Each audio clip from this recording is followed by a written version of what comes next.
What's up, guys? It is Chris back with another watch video, and today I am unboxing a brand I have not had on the channel before. It is a Swedish brand. Actually, never really heard of them, and I did some research. I reached out to them, and they let me in this watch for review. I love to bring you guys new brands that you haven't heard of, just so you guys can see them. I think it's pretty interesting to constantly bring new watches, just fresh watches for you guys to see. Please don't forget to like and subscribe if you find this content interesting or useful in any way. I very much appreciate it. So this is Bravur, and they are a Swedish brand. They make their watches out of high-grade Swedish steel, or at least that's what they say they do. And in the box here, it's just like a typical outer box. It's a cardboard box. And then on the inside here, there is a sort of like a watch roll. Not really, it's a watch envelope, I guess you would call it. And it's sealed with a little sticker, and it has some tissue paper around. It's kind of nice. And then inside, like I said, is sort of a watch envelope. It is enclosed with a little snap here. It's signed. It's made out of real leather. It's actually pretty thick and very nice, and you can feel there's suede on the inside, so it's definitely real leather.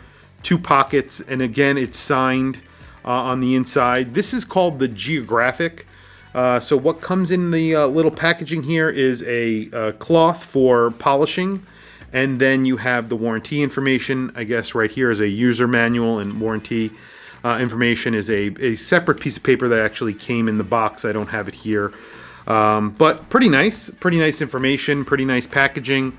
And then, of course, here is the watch. So I'll throw this on the side.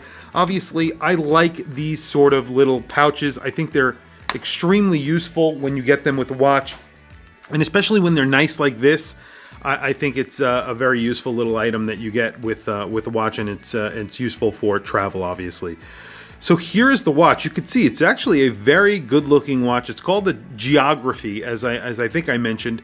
If I did not, this is the sparkling wine dial. That's what they call it, and it's a stainless steel case crafted from Swedish high-grade steel, as they put it. And housed inside, we have a Swiss automatic. It is either a Sellita SW330 or an ETA 2893. So I'm not sure which one they are using on a regular basis, but that's what they're saying. I would assume that they are using the Sellita SW330-1, and that is the GMT version of the Sellita SW300.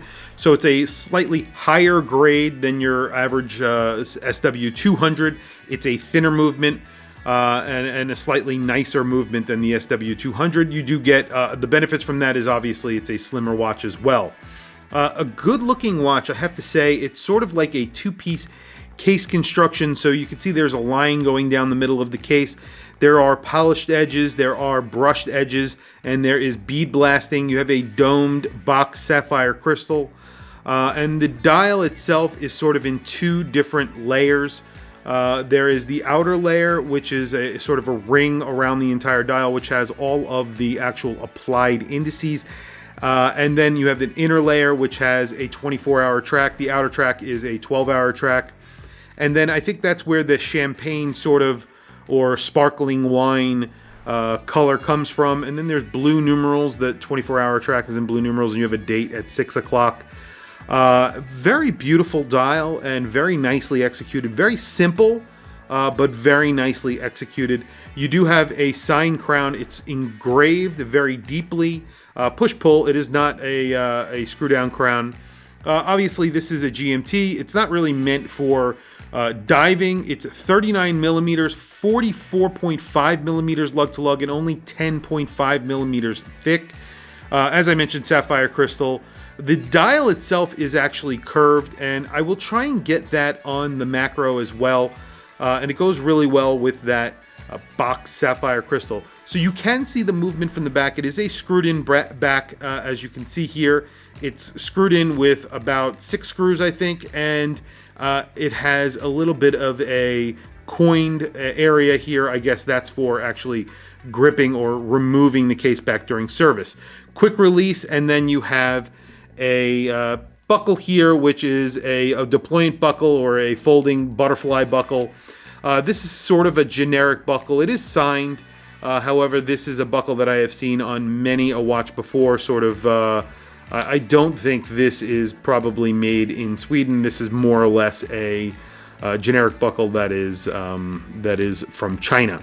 So taking a very close look at the dial, you can see that it is slightly curved, and you have some beautifully applied indices. At 6 o'clock, or just above the date at 6 o'clock, it says geography, then automatic, and GMT. Below the date and below that 6 o'clock indice, it also says Swedish Soul and Swiss Heart. So, of course, the Swiss Heart is referring to the actual movement in this, which is a Sellita movement made in Switzerland. However, the Swedish Soul, that part is representing the fact that this is actually hand-built in Sweden. So I guess they are trying to put that together on the dial, which I think is pretty good. I think that works. The GMT hand is in blue. It goes with those other blue indices. A really beautiful dial, sort of skeletonized hands. They are loomed hands. I don't believe I believe that is the only loom that is on the dial. I don't believe the indices are actually loomed, but we will do a loom shot later on. Flipping the watch over, you have some inscription on the actual sapphire crystal on the back. That inscription is just time zones, which is kind of cool. It's a GMT watch, so it gives you the time zones there. A little hard to read, but I don't think you're really meant to read it. It's just to give you a little bit of a decoration. Of course, you have a signed rotor. A very beautiful execution of this GMT, I really have to say. Again, echoing those same words that you see on the front, it just says Swedish Soul. And then on the back, it also says Swiss Heart, of course. And each watch is numbered. It says vegetable tan leather. So the strap it's actually a very nice leather strap. Very substantial leather strap, very well made, and it has a quick release. So this is a very nicely made leather strap.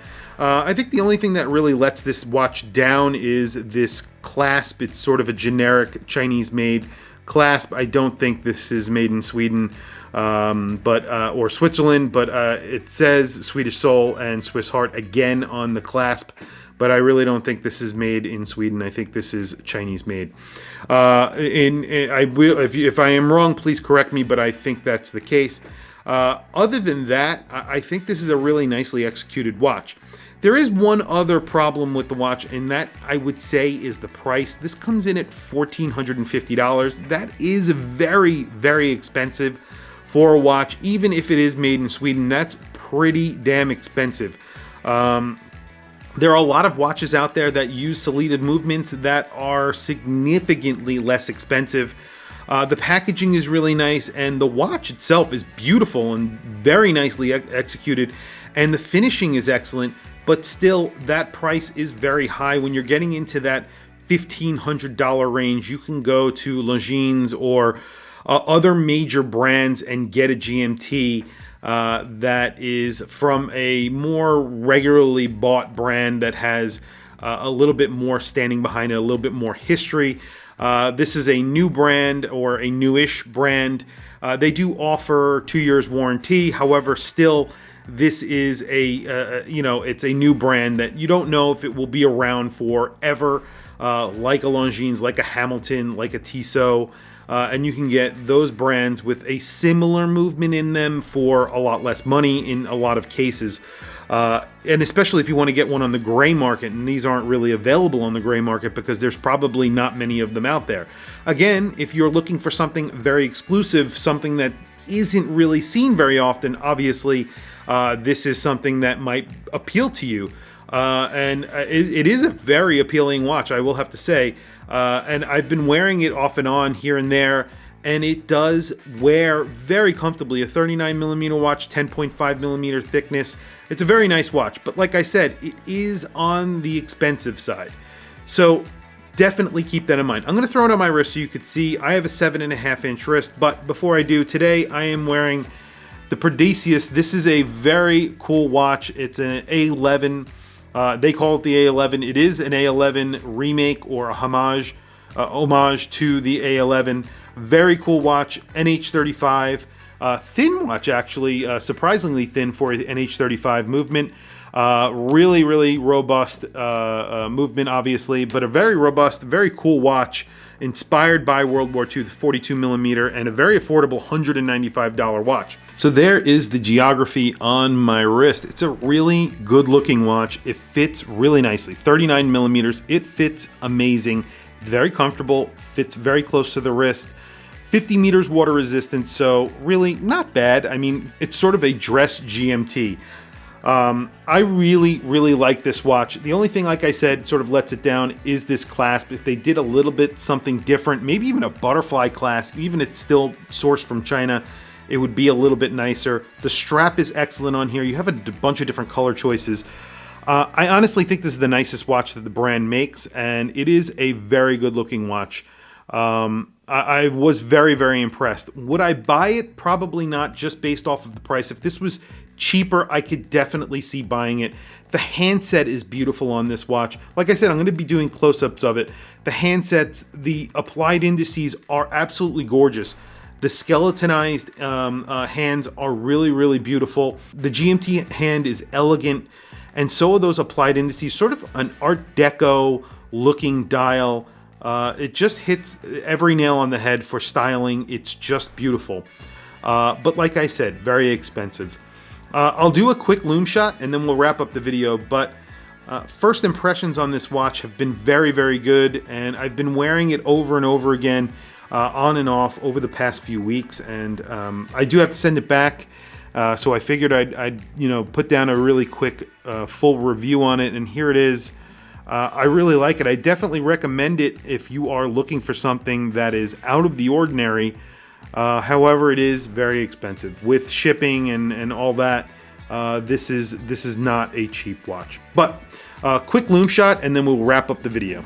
So really a minuscule amount of loom on this dial. It is a GMT, so I would like that GMT hand to be also loomed. I don't know why they wouldn't do that. And maybe loom a little bit of the second hand, or any of the indices. If you're going to put loom, putting this little amount of loom really doesn't make a lot of sense to me. But it does have loom. It is technically a dress watch because it has the proportions of a dress watch. It looks like a dress watch. It has a GMT. It's really like an elegant GMT, as I would call it. It's a true GMT. You could operate the GMT hand independent of the hour hand. So a very nice, a very useful watch. However, I wish it did have a little bit more loom. I wish they upgraded this buckle, and they bring down the price just a little bit, and this would be really a winner. This at like $900 or $1,000 is an excellent watch. And really, if someone's looking for a dressy GMT, this is really nice. And they would really give a lot of watches a run for its money, but this is kind of expensive for what it is at $1,500. I think this is a little bit too expensive. But anyway, tell me what you guys think in the comment section below. I really want to hear from you guys. Please also don't forget to like, subscribe, hit that bell icon. It is super helpful and much appreciated. Also, follow me on Instagram. My Instagram is WatchChrisBlog. I have some links in the description. Those links are to Amazon. If you buy anything through those links, it doesn't cost you anything extra. Interrupt your Prime benefits, but it does help going to support the channel, and I very much appreciate it. Anyway, thank you for logging on, and I'll catch you guys in the next video.